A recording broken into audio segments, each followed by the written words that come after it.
Hey everybody, I just come back in the studio now and we're going to just concentrate and have a little look at a little bit of swing technique.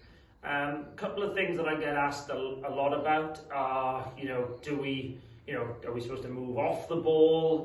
How much should the head move left and right in the golf swing?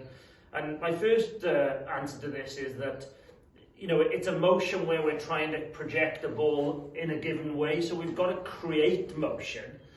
But we've still got to then try and find a consistent low spot to hit the golf ball consistently and get the golf ball first.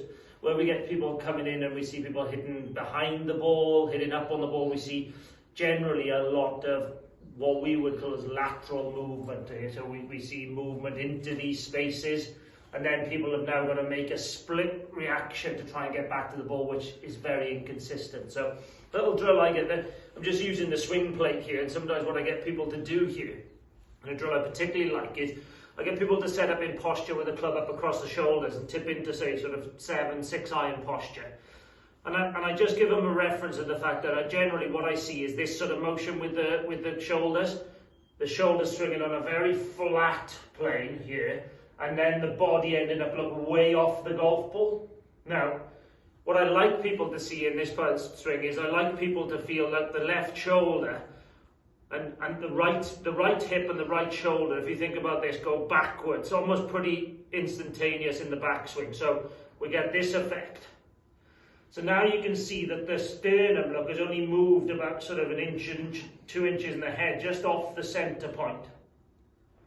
Now, if you think about this in a golf swing, so when you make this movement, so I'll get myself lined up there.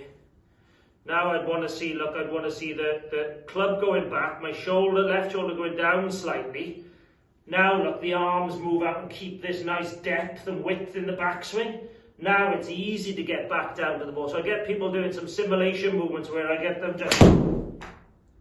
just move and then just doing this, sometimes slowly, helps to build that repetition in. So if you can just do a couple of rehearsals with the club across your shoulder and then a couple of slow swings, that'll help to build that feeling in. Give that a go, let me know.